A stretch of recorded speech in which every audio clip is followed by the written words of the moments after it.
भागवत अब प्रारंभ होती है। भागवत का प्रथम स्कंद, प्रथम अध्याय और प्रथम श्लोक जिसमें मंगलाचरण किया गया।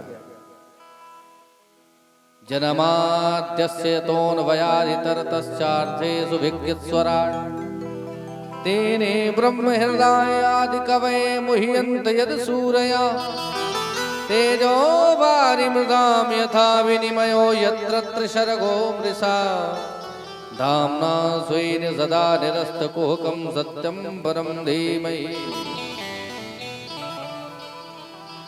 व्यास जी से किसी ने पूछा, महाराज किसको प्रणाम कर रहे हो? किसी देवता का नाम नहीं लिया, कहा सत्यम परम धीमहि। सत्यम सच्चिदानंदम, परम परमेश्वरम, धीमहि ध्याये, मैं उस सच्चिदानंद परमेश्वर का ध्यान करता हूं। द्वितीय श्लोक में ये बतलाया किसको गाएं। पहला श्लोक किसको ध्याएं, दूसरे में किसको गाएं और तीसरे में क्या पिएं।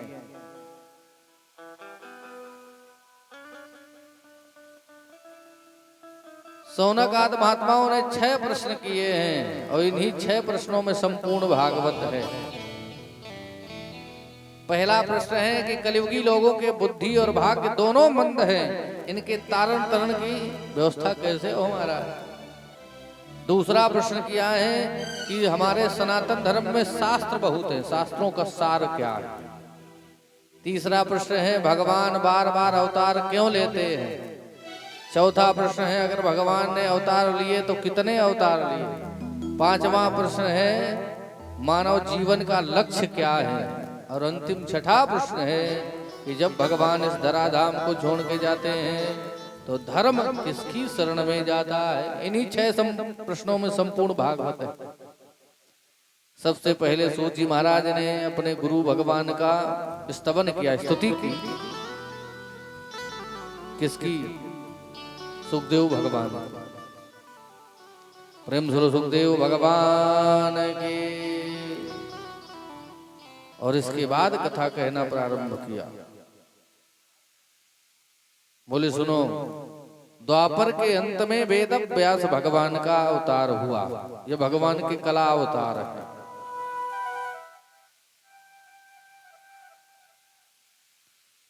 ये भगवान के कला अवतार है।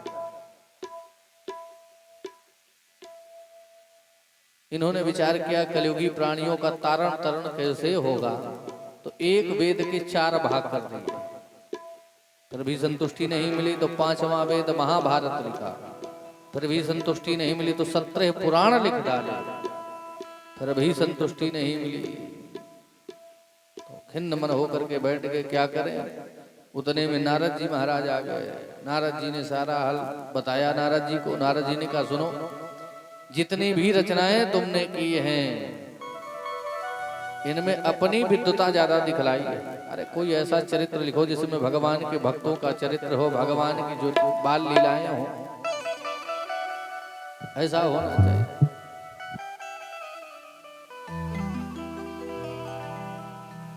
तो क्या करें महाराज। बोले जब तक तुम ऐसा कोई ग्रंथ नहीं लिखते हो तब तक तुम्हारे हृदय को सांत्वना मिलने वाली नहीं। तुरंत महाराज आए, सरस्वती नदी में स्नान किए और बैठ गए। बैठते ही भागवत की प्रबल भागीरथी हृदय से प्रवाहित हुई। गणेश जी महाराज ने लिखना प्रारंभ किया। व्यास जी ने बोलना प्रारंभ कर दिया। देखते देखते 18,000 ग्रंथों का 18,000 श्लोकों का बृहद ग्रंथ भागवत महापुराण बनकर के तैयार हो गया। प्रेम सुनो भागवत महापुराण की। भागवत को प्रारंभ कहाँ किया? द्वापर का अंत था तो महाभारत का युद्ध चल रहा था उस समय।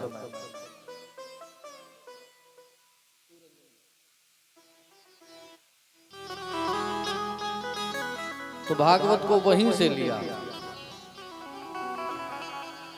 यदा मृधे कौरव सृंजयाना वीरे त्वसो वीर गतिम गतेषु वृकोदरा विद्ध गदाभिमर्श भगनोरुदण्डे धृतराष्ट्रपुत्रे।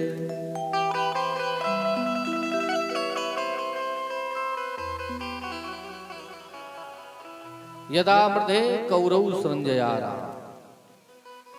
महाभारत का युद्ध समाप्त हो चुका था। अंतिम युद्ध होने वाला था दुर्योधन और भीमसेन के बीच में। दोनों में युद्ध हुआ। भीमसेन की विशाल गदा से दुर्योधन का उरुदंड भेदन हो गया। जंघें टूट गई। कुरुक्षेत्र के मैदानों में पड़ा पड़ा कर आ रहा था।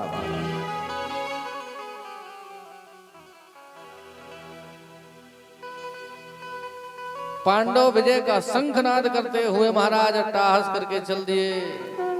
भगवान ने कहा ऐसा है, आज तो जीत की खुशी है तो आज हम अपने घर नहीं जाएंगे। फिर बोले आज तो जंगलों में रहेंगे। भगवान श्याम सुंदर पांचों पांडवों को लेकर के जंगल में पहुंच गए।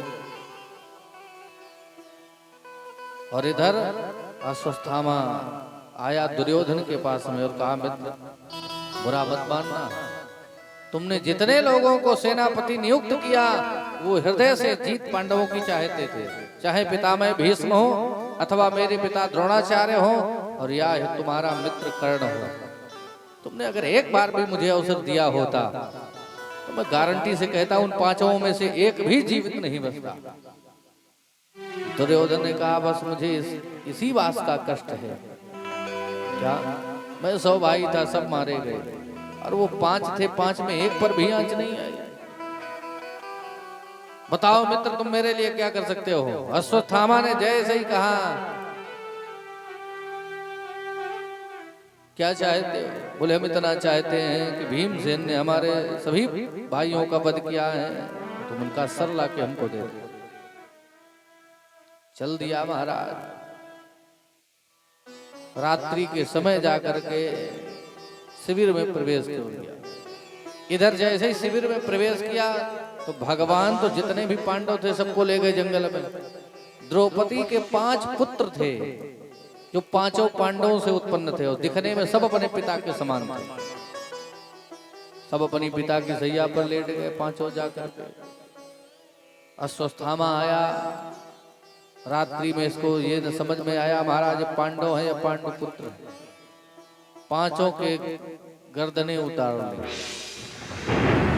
और लेकर के पहुंच गया कहाँ, दुर्योधन के पास।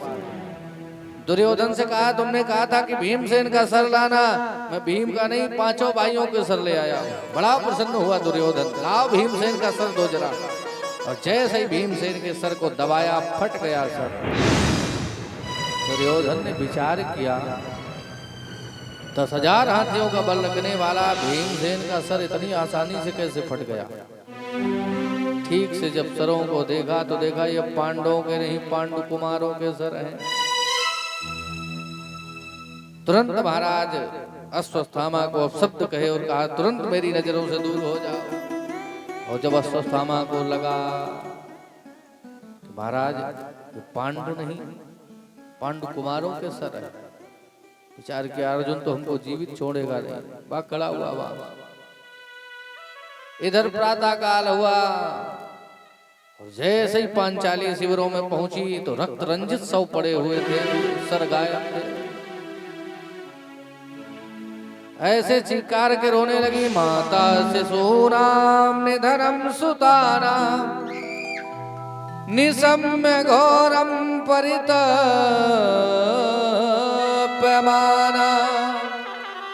तदा रुदावाप सकला कुलाक्षी ताम सांत्वयन्ना किरीटमाली।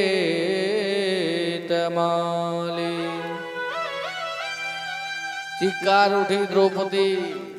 5 पुत्रों को देखा जैसे ही मृत पड़े थे।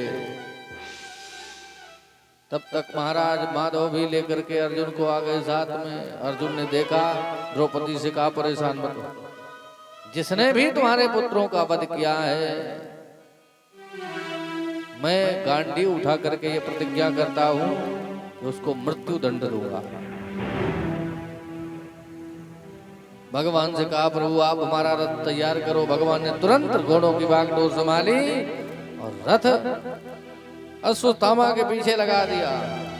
अश्वत्थामा ने देखा अर्जुन मेरे पीछे आ रहा है, ब्रह्मास्त्र का संधान कर दिया। अर्जुन घबराए, क्या करें प्रभु? भगवान ने कहा तुम भी ब्रह्मास्त्र का संधान करो। दोनों के ब्रह्मास्त्र को भगवान ने शांत किया। अर्जुन दौड़ करके पकड़ लिया इसके केसों को और पटक करके बंदी बना करके पकड़ जगड़ करके रथ में पटक लिया। भगवान ने कहा क्या कर रहे हो? अरे आतंकवादी जहां मिले उसको वहीं ठिकाने लगा देना चाहिए। अर्जुन ने कहा नहीं नहीं प्रभु, ये हमारा उतना अपराधी नहीं जितना द्रौपदी का है, उसके सामने ही ले जाकर उसको मारेंगे। भगवान ने कहा जैसी थारी मर्जी भैया, ले चलो। और लेकर के जैसे ही आए, जो द्रौपदी रो रही थी और केसों को पकड़ करके जैसे ही रथ से नीचे पशुवत खींचा इसे, तो तुरंत महाराज दौड़ पड़ी और दौड़ करके सबसे पहले अश्वत्थामा के चरणों में प्रणाम किया। वाम स्वभावा कृपया ननामचा। अर्जुन ने कहा देवी किसे प्रणाम कर रही हो? तुम्हारे 5 पुत्रों का हत्यारा यही है अश्वत्थामा, क्या तुम्हें पता नहीं है?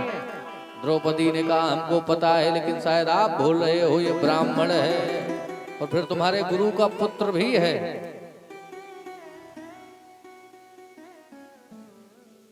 अरे मैंने शास्त्रों में सुना है कि पिता की ही आत्मा पुत्र में होती है। जिन द्रोणाचार्य ने तुम्हें अपना परम शिष्य मान करके ब्रह्मास्त्र की विद्या सिखाई, अपने पुत्र को कुपात्र मान करके वो शिक्षा नहीं दी, उन्हीं द्रोणाचार्य का पुत्र है अश्वत्थामा। इसलिए मुच्यता में से ब्राह्मणो नितराम गुरु। छोड़ दो इसको।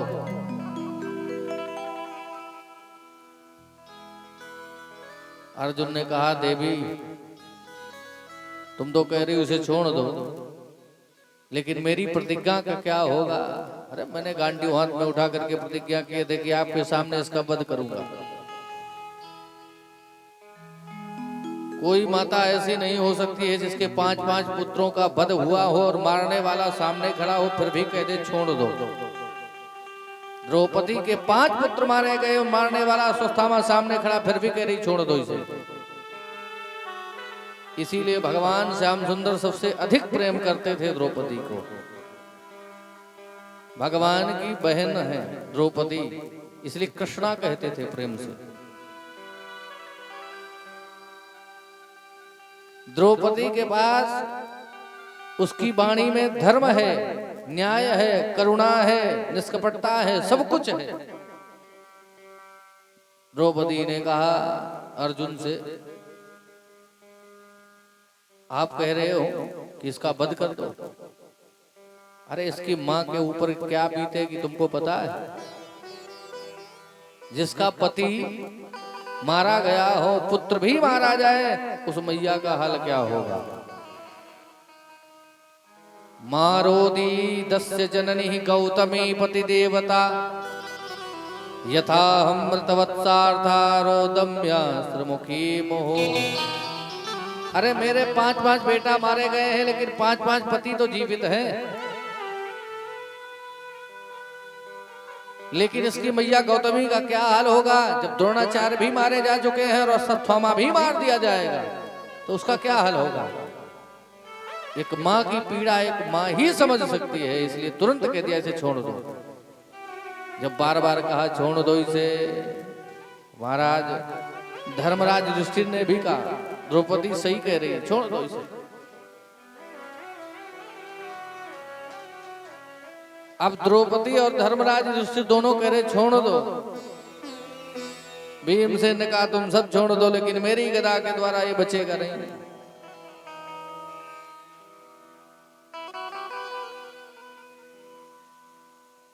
जैसे कहा मेरी गदा के द्वारा बचेगा नहीं। अब दो एक तरफ है महाराज,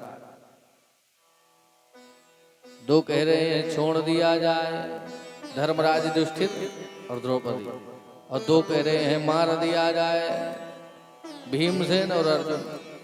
अब बात ये फंस गई कि मार दिया जाए कि छोड़ दिया जाए, क्या किया जाए? प्रेम झोलो राधे राधे।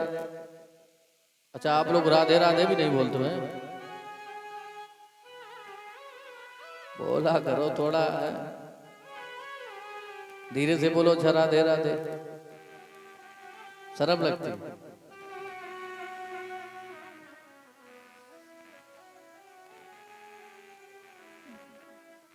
महाराज भगवान चुपचाप खड़े थे। जैसे ही भगवान की तरफ देखे अर्जुन, भगवान से पूछा क्या करे। भगवान ने कहा मैंने पहले कहा था भैया, जहां मिला उसको यहीं ठिकाने लगा, तुम ही बोले थे वहां ले चलना, फंस गए चक्कर में, क्या करें। भगवान ने कहा सुनो, अच्छा मेरी बात ध्यान से सुनना। ठीक है प्रभु, आप ही बताओ। भगवान ने कहा ब्रह्म बंधुर न हंतव्य आतताई बधारणा। ब्राह्मण कैसा भी हो लेकिन उसे मारना नहीं चाहिए, और आतताई कैसा भी हो उसे छोड़ना नहीं चाहिए, उसका वध कर देना चाहिए। अर्जुन ने कहा जय हो प्रभु, आप हमको सुलझा रहे हो कि उलझा रहे हो। अरे अस्वस्थामा ब्राह्मण भी है और आतताई भी है। आतताई कौन होते हैं? जो दूसरे के घर में आग लगा दे, बच्चों को, छोटे छोटे बच्चों को उठा करके ले जाए, उनका वध कर दे, गौ वध करने वाला, ये आतताई की श्रेणी में आते हैं। तो ये तो आतताई भी है और ब्राह्मण भी है। आप कह रहे हो आतताई को छोड़ना नहीं चाहिए, ब्राह्मण को मारना नहीं चाहिए, क्या करें? भगवान ने कहा आप तुम समझो भाई क्या करना है इसके साथ। किसी व्यक्ति को मार देना ही मार देना नहीं होता है। प्रतिष्ठित व्यक्ति को समाज से धक्के मार के बाहर निकाल देना भी मारने के बराबर हो जाता है।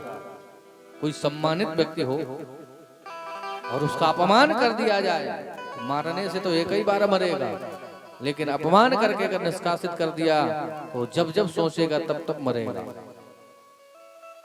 भवनम द्रविणादानम स्थाना निर्यापणम तथा एस ही ब्रह्म बंधो नाम बधो नान्योस्थित का। जब जब सोचेगा तब तब मरेगा। तुरंत अश्वत्थामा के मस्तक से मणि निकाल ली, धक्के मार करके बाहर निकाल लिया महाराज। और इधर भगवान धर्मराज युधिष्ठिर से बोले अब भैया हम भी चलते हैं अपने घर द्वारिका, आपको आपका राज्य मिल गया। विदाई ले रहे थे भगवान, एक पैर भगवान का रथ पर और दूसरा जमीन पर। और इधर अश्वत्थामा क्रोध में चला जा रहा था, ब्राह्मण था। इसने विचार किया पांडवों के यहाँ पर कोई बचा तो है नहीं। ध्यान लगा करके देखा तो देखा अभिमन्यु तो मारा गया, उसकी पत्नी उत्तरा है, और उत्तरा के गर्भ में एक बालक पल रहा है। अश्वत्थामा ने विचार किया अगर ये बालक मारा जाए तो पांडवों के कुल में कोई जल देने वाला भी नहीं बचेगा। तो उसने वहीं से ब्रह्मास्त्र का संधान कर दिया। भगवान इधर सबसे विदा ले रहे थे और जैसे ही ब्रह्मास्त्र संधान किया, उत्तरा का गर्भ जलने लगा। उत्तरा दौड़ी दौड़ी आई, भगवान के चरणों में लिपट गई और आवाज लगाई पाहि पाहि महायोगिन देव देव जगतपते नान्यम त्वदभयं पश्ये यत्र मृत्यो परस्परम्।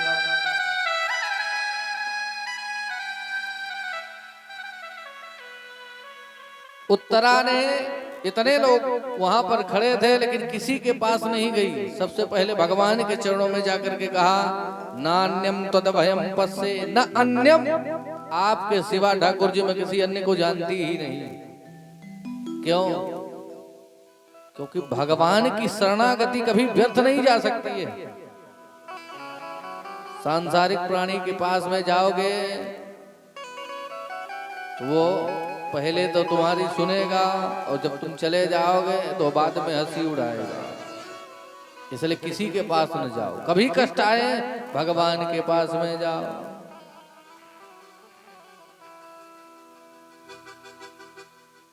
जैसे महाराज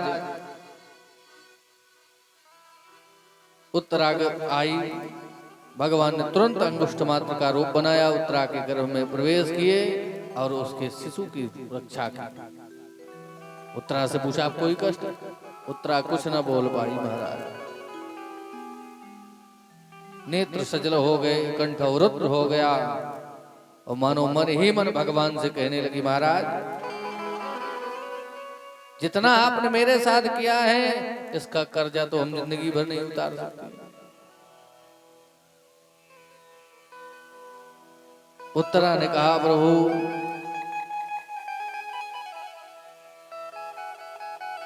श्वास देना प्रभु, इतनी तो कम से कम श्वास देना प्रभु, इतनी तो कम से कम। तुमसे मिलने से पहले न निकले ये दम, तुमसे मिलने से पहले न निकले ये दम। श्वास देना प्रभु, इतनी तो कम से कम श्वास देना प्रभु, इतनी तो कम से कम। तुमसे मिलने से पहले न निकले दम, तुमसे मिलने से पहले ये निकले दम। श्वास देना प्रभु। सभी लोग ताली सेवा करते हुए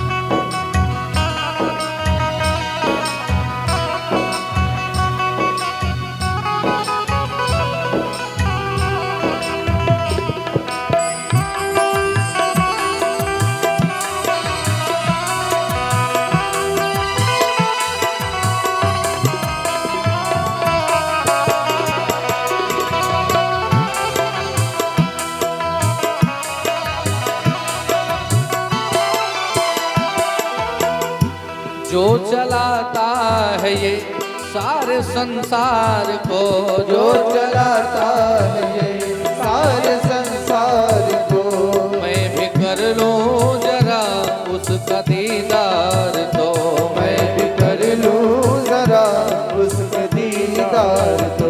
जो चलाता है ये सारे संसार को, जो चलाता है सारे संसार को, कर लूं जरा उसका दीदार तो, मैं भी कर लूं जरा उसका दीदार तो। क्या पता फिर मिले ना मिले ये जन्म, क्या पता फिर मिले ना मिले ये जन्म। तुमसे मिलने से पहले न निकले दम, तुमसे मिलने से पहले न निकले दम। श्वास देना प्रभु।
आज जो कुछ भी हूँ तेरा उपकार है, आज जो कुछ भी हूँ तेरा उपकार है, आज जो कुछ भी हूँ तेरा उपकार है, आज जो कुछ भी हूँ तेरा उपकार है।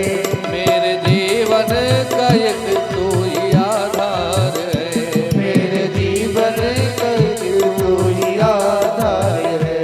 तेरा कर दूं अदा शुक्रिया कम से कम, तेरा कर दूं अदा शुक्रिया कम से कम।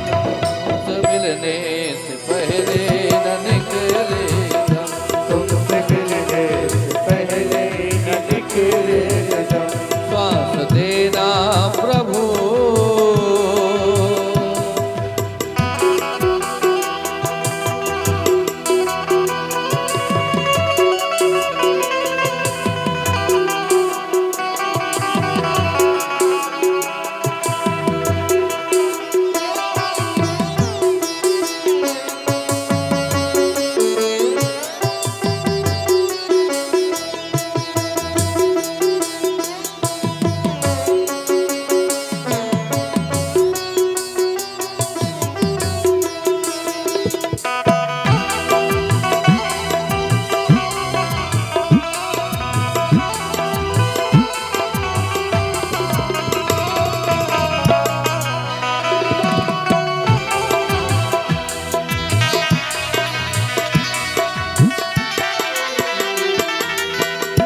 जितनी सेवा तेरी करनी थी वो न की।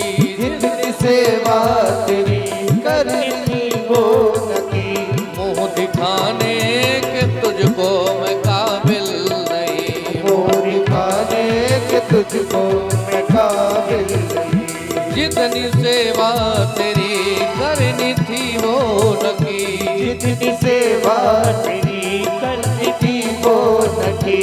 मुँह दिखाने के तुझको मैं काबिल नहीं।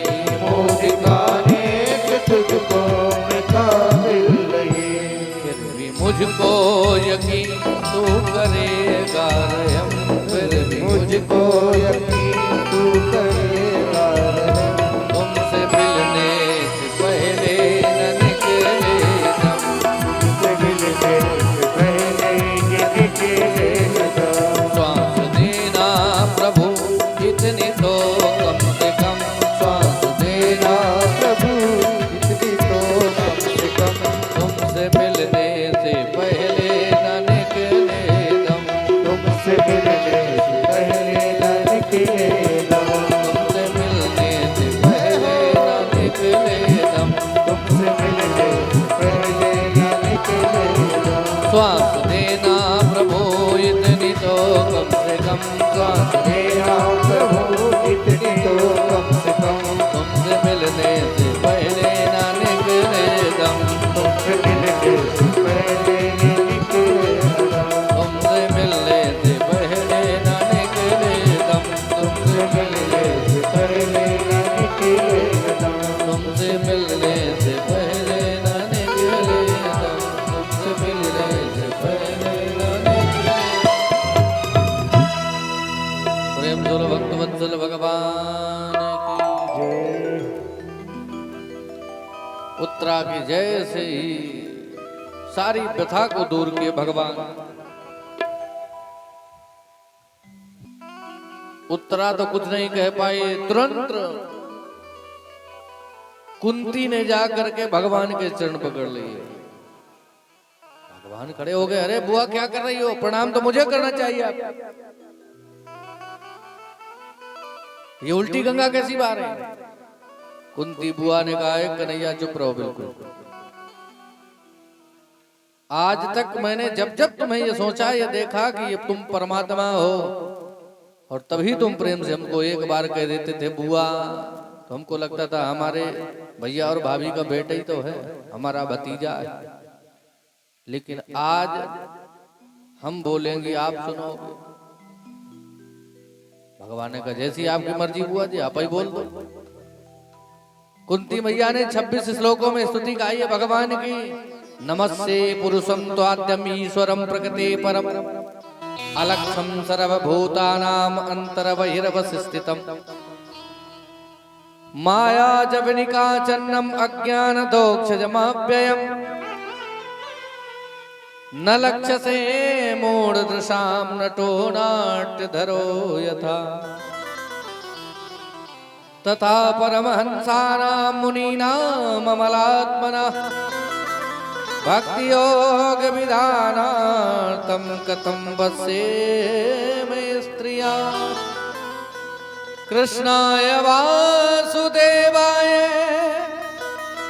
देवकी नंदनाय च नंद गोप कुमार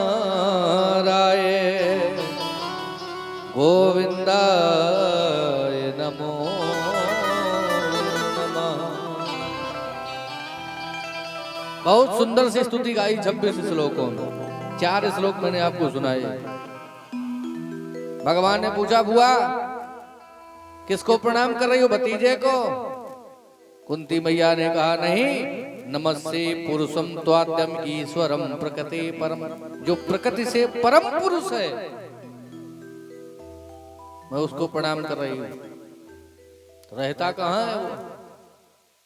बोले हर जगह, व्यक्ति के अंदर भी है और बाहर भी है। अंदर बहिर्वसि स्थितम। तो दिखाई क्यों नहीं देता है? बोले आपने माया का ऐसा आवरण डाल रखा है हर व्यक्ति को दिखाई नहीं देता। माया जवनिका छन्नम। बड़े बड़े साधु महात्मा अमलात्मा विमलात्मा हजारों वर्ष की तपस्या लगा देते हैं, फिर भी आपका दर्शन नहीं कर पाते हैं, और आप हमारे सामने साक्षात खड़े हो। माया का आवरण है। और दूसरी बात, सोए जाने जय देहु जनाए। सोए जाने देहु जनाए। सोई जाने जेहु तेहि जनाए। सोई जाने देहु जनाए। जानत तुम्हें हुई जाए। जानत तुम्हें हुई जाए। सोई जाने।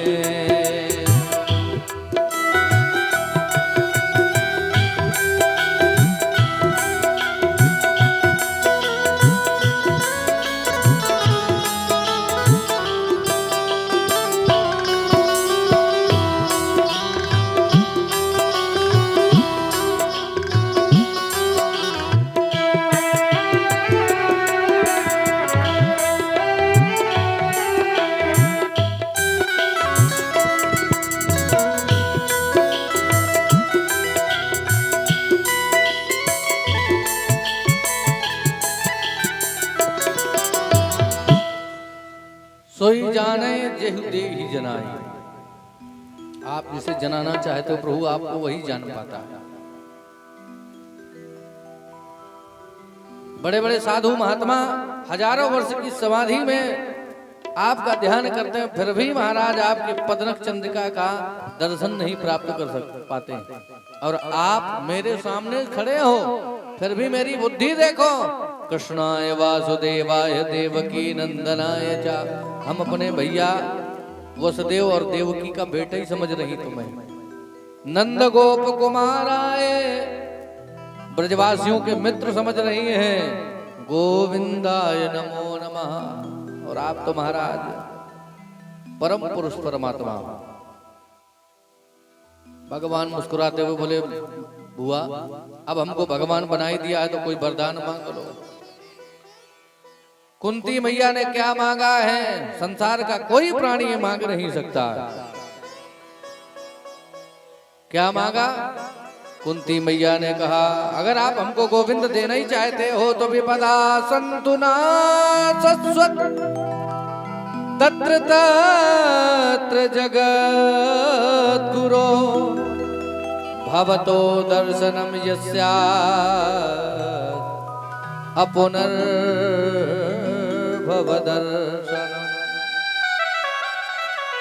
अगर आप हमको देना चाहते हो तो मेरे ऊपर सदैव विपत्तियों पर विपत्तियां पड़ी रहें, विपत्तियों के पहाड़ टूटे। भगवान मुस्कुराते हुए बोले, बुआ सारा जीवन तुम्हारा विपत्तियों में चला गया, और जब अंत समय कुछ सुख का समय आया तभी विपत्तियां मांग रही। आखिर ऐसा क्यों? कुंती मैया ने कितना सुंदर जवाब दिया। कुंती मैया ने कहा, गोविंद आज मुझे पता चल गया कि जिसके ऊपर विपत्तियां होती हैं और वो आपको बुलाता है तो प्रत्येक पल उसके साथ रहते हो, और जहां पर सुख आ जाता है वहां से तुम खिसक लेते हो धीरे से। क्योंकि सुख में व्यक्ति भगवान को याद नहीं करता, दुख ही में याद करता है। कुंती मैया कहती हैं सुख के माथे सिल पर जो पल पल नाम भुलाए, बलिहारी वा दुख की जो पल पल नाम रटाए। अरे उस सुख से अच्छा तो वो दुख है जो प्रतिपल आपका चिंतन कराता है प्रभु। इसलिए मुझे सुख नहीं चाहिए, मुझे तो दुख चाहिए।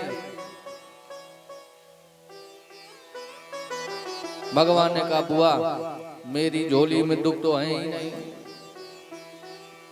और अगर आपकी इच्छा है कि हम न जाएं कोई बात नहीं, 2-4 दिन के लिए 10 दिन के लिए और रुक जाते हस्तिनापुर में। तैयारी कैंसिल, भगवान रुक गए। और रुकने के बाद महाराज एक दिन भगवान देखे सब तो सो रहे हैं, धर्मराज युधिष्ठिर रो रहे हैं। पूछा, यद्यपि भगवान समझाना चाहे तो समझा सकते थे, लेकिन नहीं समझाए। क्यों? भगवान ने बाली का वध किया, तारा रोती हुई आई, भगवान ने 2 शब्दों में उसको समझा दिया। तारा से पूछा किस लिए रो रही हो?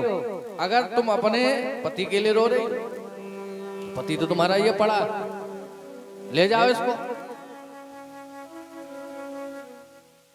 तारा ने कहा आत्मा तो है ही नहीं इसमें। भगवान ने कहा आत्मा के लिए रोती हो? आत्मा अजर अमर है, वो कभी मरती नहीं, तो उसके लिए रोना व्यर्थ है। 2 ही शब्द कहे, अगर शरीर की आवश्यकता है तो ये पड़ा है ले जाओ, और आत्मा के लिए रो रही हो तो आत्मा अजर अमर है। ईश्वर अंश जीव अविनाशी, वो कभी समाप्त नहीं होती।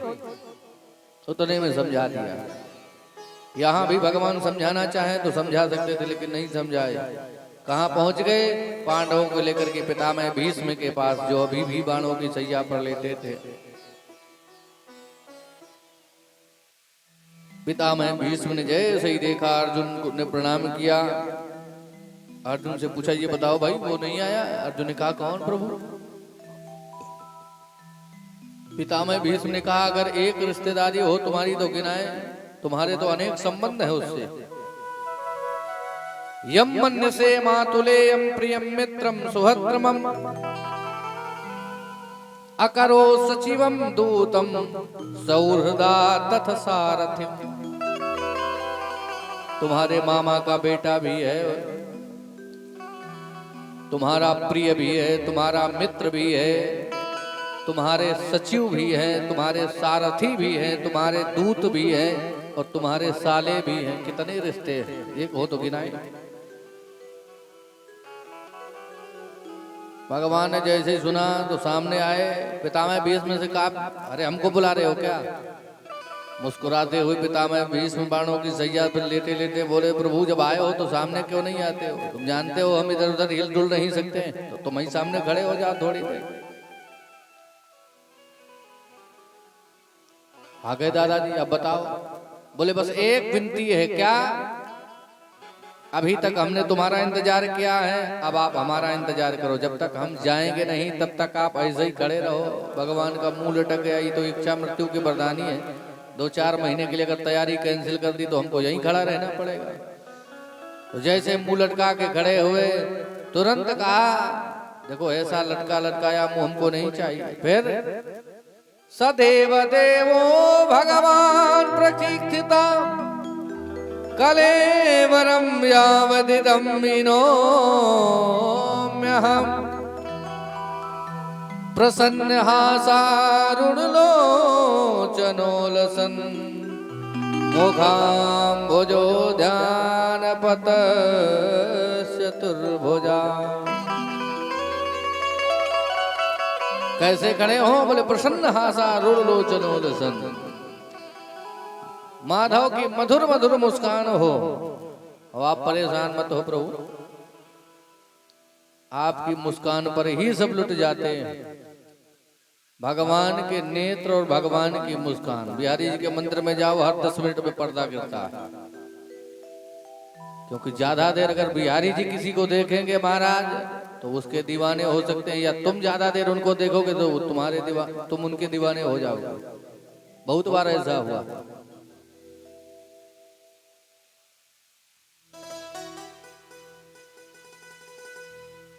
तो महाराज पितामह भीष्म ने कहा परेशान मत हो प्रभु, हम ज्यादा समय नहीं लगाएंगे।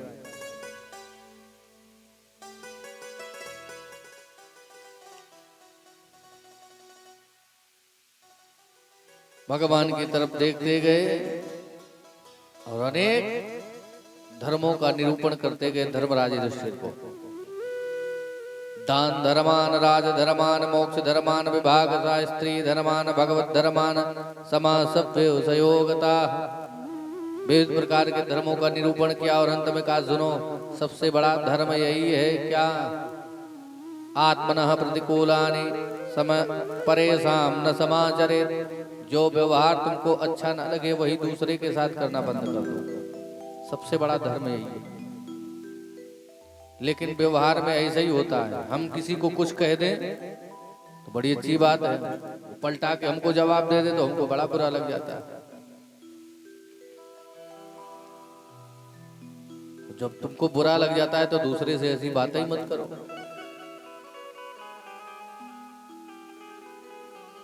ये सबसे बड़ा धर्म है। हम 10 रुपए की वस्तु किसी को 50 रुपए में पकड़ा दें, बड़े प्रसन्न हो जाते हैं, देखो भैया कैसा चूना लगाया। अब कोई 50 रुपए की वस्तु हमको जब 500 की दे जाता है तब हम रोते फिरते हैं, सबसे कहते हैं भैया देखो हमको ठग लिया। अच्छा, हम किसी को पकड़ा दें तो बहुत अच्छी बात है, और दूसरा हमको ठग के चला जाए तो दूसरे के साथ ऐसा व्यवहार ही काहे को करो जो तुमको 50 रुपए की वस्तु 500 में पकड़ा के जाए। सबसे बड़ा यही धर्म है। हम किसी को गाली देते बड़ी अच्छी बात है, वो पलटा के हमको दे दे तो बड़ी बुरी लग जाती है। तो जब हमको अच्छी नहीं लगती तो दूसरे को क्यों दे। सबसे बड़ा धर्म यही है। विविध प्रकार के धर्मों का निरूपण किया। जैसे ही माघ का महीना आया, शुक्ल पक्ष आए, एकादशी तिथि आई, सूर्य उत्तरायण हुए, तुरंत महाराज 11 श्लोकों में बड़ी सुंदर स्तुति गाई और भगवान को देखते देखते महाराज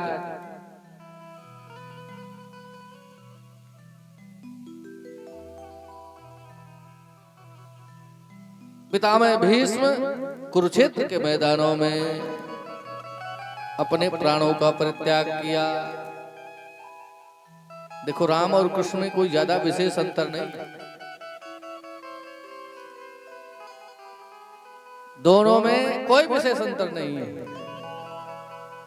राम कृष्ण दो एक है, अंतर नहीं निमेष, और इनके नयन गंभीर हैं, उनके चपल विशेष। भगवान कृष्ण के जो नेत्र हैं वो चपल चंचल है, और भगवान राम के नेत्र में बड़ा ही गंभीर है। एक कवि ने कहा है, अरे जादू भरी तेरी आंखें जिधर गई। ठाकुर जी की आंखें जिधर भी जाती हैं उसे अपना दीवाना बना लेती हैं। जादू भरी तेरी आंखें